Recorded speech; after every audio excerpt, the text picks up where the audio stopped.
Welcome, ladies and gentlemen, to RPGB. I'm your host, Magical Mo, and this is Sensual Sean and Kleptomaniac Kevin. Why do you always say things Today, like we're talking about the 2024 DMG, and we're talking about Bastions. Bastions? All right, thoughts on Chapter 8. Bastions? Let's throw it over to Sean to start with. How do you feel about Bastions? What do you think about it? I think I'm a little bit between curmudgeon Kevin and a more optimistic Mo over Yeah. here. I am a little split on. Okay, at a time in my life where I was a lot less busy, I think having an offline thing to do, just with my DM, just to be like, hey, I think this is what I want to do in my Bastion soon. Here's like a really detailed thing that I want to eventually, hopefully, get me to this point of my wizard research. Or maybe you're a fighter and you want your bastion to be some kind of military stronghold thing because you need to raise an army to retake your homeland. Yeah, that's all fun. That sounds like a lot of fun, and I like the idea that there is specific game mechanics for it. But I don't know if I would engage with this a lot in like my current games that I play. Right. As a DM, I wonder if it's something that I would hesitate to offer as part of my, pitch in the session 0. Because it could be a lot of time. You might find a couple of your players are so invested in it. A great problem to have that they're blowing up your Discord constantly. Right, yeah. So for me, I think it's great that it's an option. I don't know how much I want to engage with it myself, but I love the idea of like a D&D club in a high school or something where this is something they're constantly talking about on like Monday when they play their game on Tuesdays and Thursdays. I think that's really fun and cool. So I think Wizards of the Coast should be commended just for having this chapter in the DMG for Dungeons & Dragons 2024. My turn? Curmudgeon Kevin. Kleptomaniac Kevin, what do you Bastions. So when think? I first heard of Bastards. when I first heard about Bastions, I was like, this is amazing. The creative part of my brain started like erupting, and I started like thinking. I thought of literally a whole campaign that I wanted to center around. Not center, but it was Bastions would play a big part of it because I didn't know what the rules were going to be, right? And then it was the equivalent of watching the Paul Mike Tyson fight to me. It was like it finally came out and you started reading about it, and I'm like, this isn't at all what I wanted it to be. Like I like the idea of being able to create this space. Like ever my first D&D game that I ever played, we got to a point, hit 20th level, whatnot, and then you start, even in the teens, I think we started like getting land and making a castle and making armaments and having siege wars and like doing all this stuff, like just pen and paper and graph paper and all this stuff. And I really liked that idea that the players would be able to make these spaces that they can go to and these spaces that they can build up over time, and they can draw it out, and the creative part of it and the RP thing and like having minions and like all the stuff. I love that idea. I don't think it was implemented quite the way I wanted it to be, and I feel like it doesn't seem like it's part of the game, but I wanted it to be in the game and not like you know what, some player didn't show up, so we're just going to talk about Bastions, or you're just going to like text me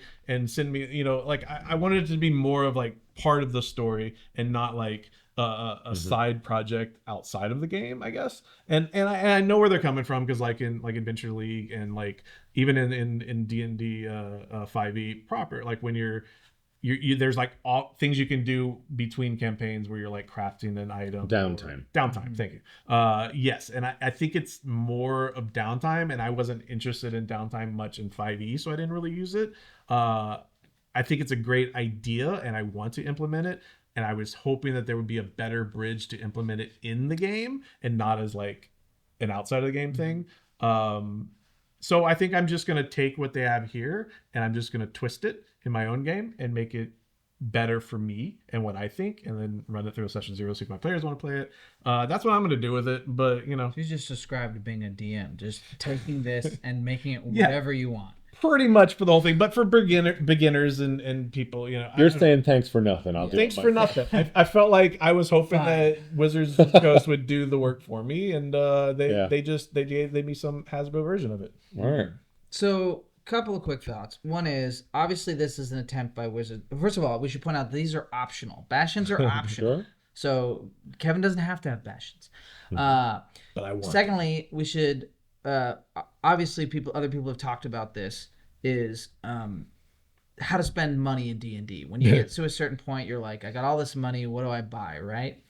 And this idea is, I think, from earlier editions, there was more noodly, like you could build armies and stuff like that. That's something from the more war game side of Miniatures. D&D and miniatures that has faded over the years. You've had, like for instance, like MCDM, Matt Colville, they came out with Stronghold and Followers because they're like, we missed this old part of D&D, right? So I think this is an attempt to scratch that itch, but make it way less cumbersome than like managing a whole kingdom and armies and stuff like that. I think that I think that it for some players it's going to be fun, just the idea of having a bastion, right? And there are some mechanical and like just generic benefits to having the bastions, but they're not such that like it's game changing or whatever. So I don't have a huge strong feeling on the Bastions, other than I think that it's like sort of an in-between thing, which we've seen from this edition is very much what they're going for. It's like, we don't want it to be too noodly, but we also don't want it to be just for no one. So we're going to try to make everyone happy and make no one happy. Yeah. Like that's my thing, is like bold choices are missing from this, like and generally are from D&D 2024. I don't know. I don't like that it's attached to like levels. I don't like that there's prerequisites for some things. You want it to be story based?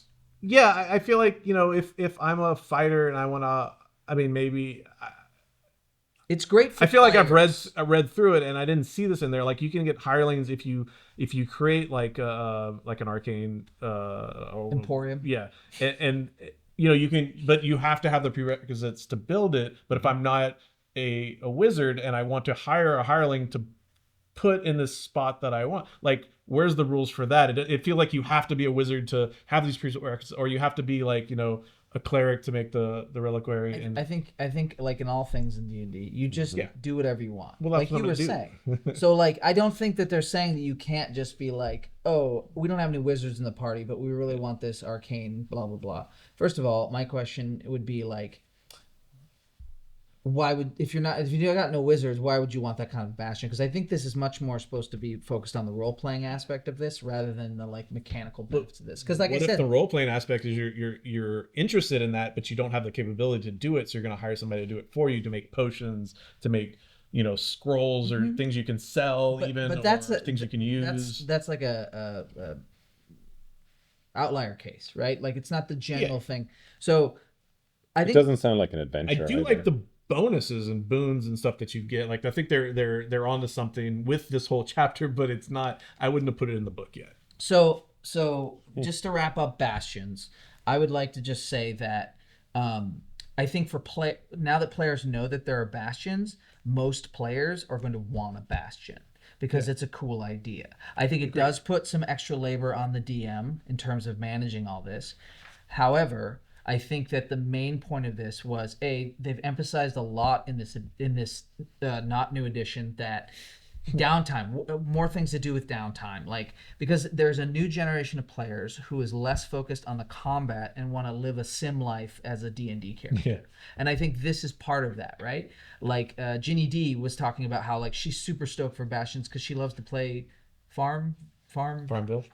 I don't know. Animal Farm, Animal Crossing. I don't know. Stardew Valley. One of them, Stardew Valley. That's the one. I knew I'd find it. One of them cozy games, right? And it's which like, I caught John playing. Because even when you look at some of the art for the book, it's like very like cozy cutesy, and I think that's because a lot of new players are into that aesthetic and that idea. So I am, sign me up. So that's kind of what I think about Bastions. Any other thoughts about Bastions? My first Bastion is going to be inside of a giant that is still living and walking around, and he's going to be my character's best friend. Let us know what you think of Bastions. What kind of Bastion would you have in real life? Like, mine would probably be a shack in the woods. But Sphincter Bastion over this guy. I was going to say live in the colon, yeah. I mean, right? Where else would you live? Easy access. He's bowling in the colon. Oh, it's windy, though. All right. Like, subscribe at RPGBTV. Thank you for joining us for this discussion of Bastions and the 2024 DMG. Peace.